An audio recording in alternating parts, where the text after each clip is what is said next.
What's going on, Wolfpack Nation, and welcome back to a new video. I know it's been a couple weeks, but I'm excited to bring you guys a new video, just catching you guys up on everything that's been going on with NC State on both football and basketball. So let's get right into it. And first, we got to start off with NC State's last football game, a win against Georgia Tech to close out the regular season, a 23-13 win. It wasn't pretty, but NC State did get the job done. Bailey Hockman in the offense, they started off very well, and State had a lead at halftime, 20-7, but in the second half, the offense kind of cooled off. But the passing game still was solid. Hockman over 300 yards passing on the day. Did not have any passing touchdowns, but also didn't have any interceptions, which is a good sign as well. We know we struggled with interceptions at times this season, and you have to give him a lot of credit. When he was benched earlier in the season for Devin Leary, he could have, complained and pouted, but he waited his turn again. He stayed ready, and he got his turn, and he made the most of it.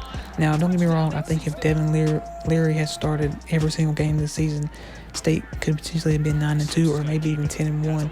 But having a backup quarterback come in and play as good as Bailey Hockman did this year and leading State to the 8-3 record is really, really impressive for him. And a lot of credit has to go to first-year offensive coordinator Tim Beck. He comes in, doesn't really know which quarterback he's going to get to start the season with this crazy 2020 season. He gets Hockman, he tries to make it work the best he can. It wasn't great to start, but then he gets Devin Leary in there and changes things up and goes to more of the deep ball play, and it works.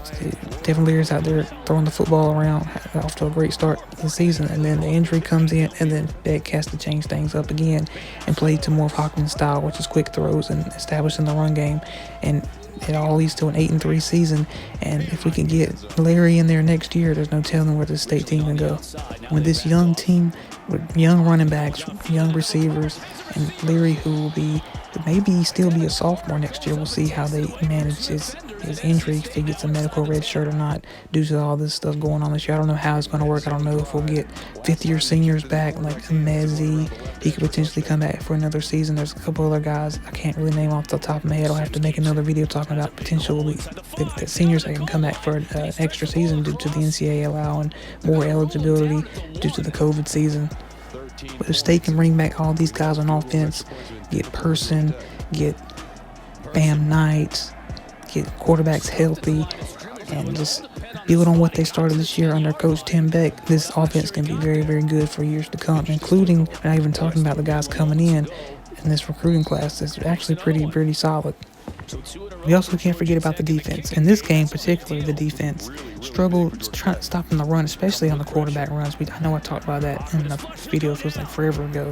State had another one of those dual threat quarterbacks, and Sims, who was able to scramble outside the pocket. He had a long touchdown run, I believe. And it's just, State has had problems in the past with these dual threat quarterbacks. We've seen that with De'Aaron King as well earlier in the year. But they weathered the storm in the second half. They got things under control, and they held this offense to just 13 points. So you have to give a lot of credit. And they have we talk about young guys on offense, young guys on defense. Peyton Wilson, who was really playing with two hurt shoulders, and he comes through, leads the defense with 11 tackles, a sack, 2 tackles for loss, and he was really that leader on this defense, and what is a young defense as well, who has the potential to be very, very special for the next few years. I want to get too ahead of myself talking about the next year or the years to come, because NC State season is not over yet. They will take on Kentucky in the Tax Slayer Gator Bowl on January 2nd at noon. Kentucky, you see 4-6 with this year being crazy due to COVID. That there's a lot of teams that are eligible for bowl games. We've seen 2-8 South Carolina get a bowl game. 3-7 Tennessee is also in a bowl game. Somehow Army goes 9-2 and doesn't get a bowl game. So I don't know what's going on this year with the bowl selections. But nonetheless, State's in a bowl game. I'm excited for them. It's good to see these seniors get one more opportunity to take the field this year. And it's a building step for next year as well. See what's working. Let some guys that haven't got to play as much play.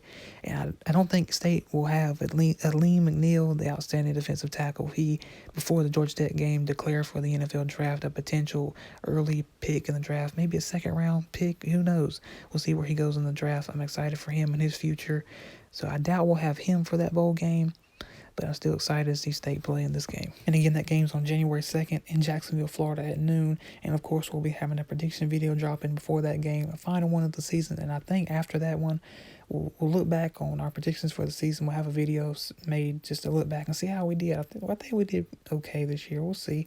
We'll take a look back at it for a future video. Just keep that in mind down the road. Before we switch over to basketball, I want to update you guys on some roster moves for NC State. On the football side, first was one of the main transfers that we've seen out of NC State was Malik Dunlap, the corner, who had 20 tackles on the season and 6 pass breakups. He decided he would enter the transfer portal, and he ultimately committed to Texas Tech. So we do wish him the best, and that hopefully he has a great rest of his career at Texas Tech. And on transfers into NC State, we had a couple of big-time transfers in from Florida State.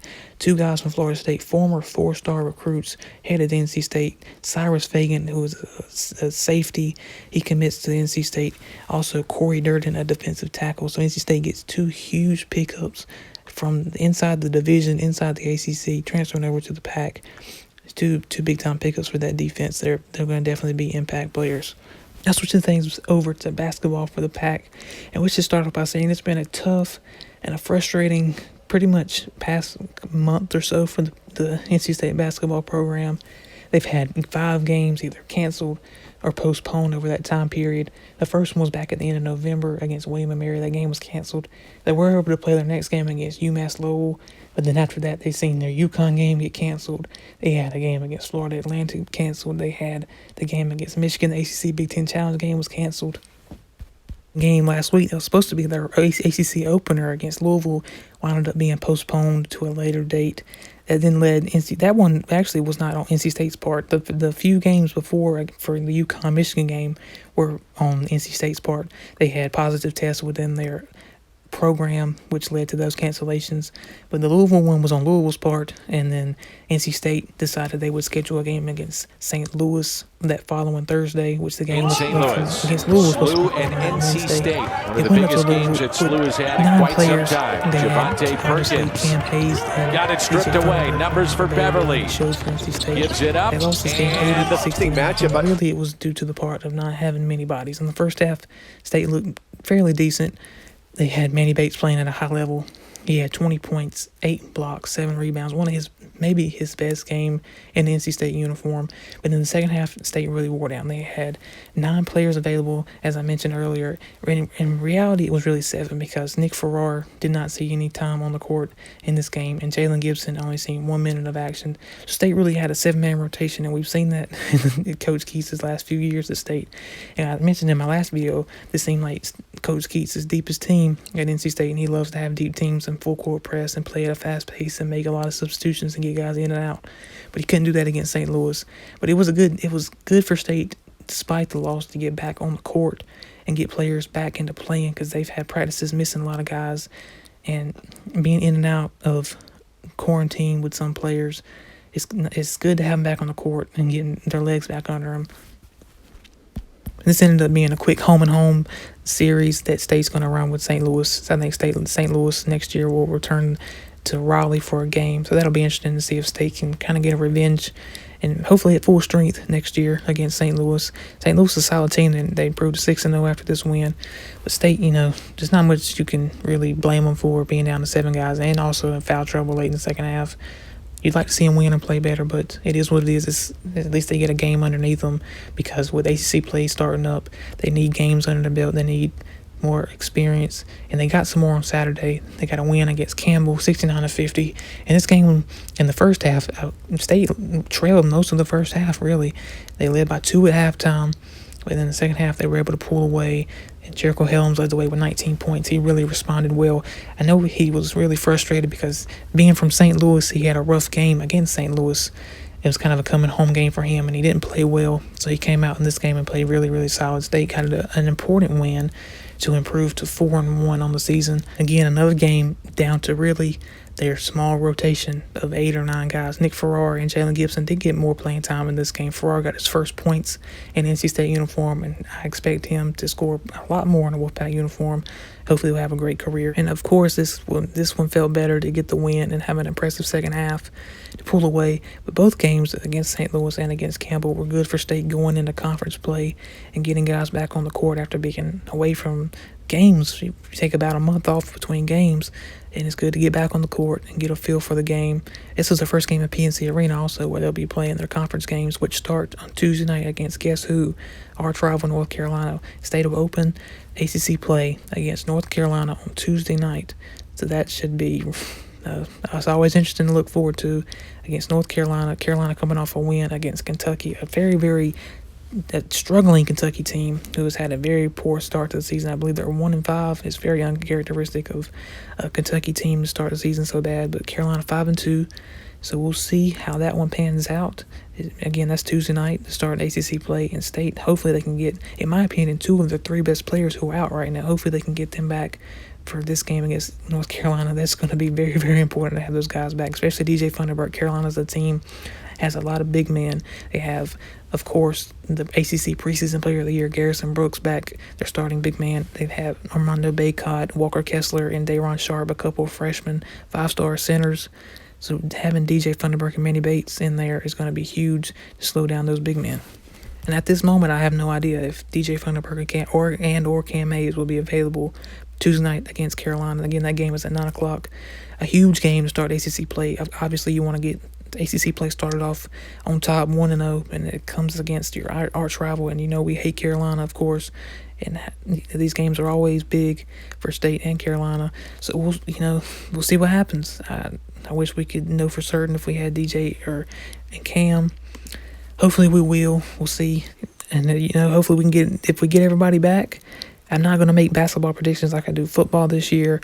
It's because there's so many games and stuff. But I'm going to make a prediction. If we can have Cam Hayes and DJ Funderburk available for this game, no minutes restriction, full go, ready to go, I think State can pull out this win.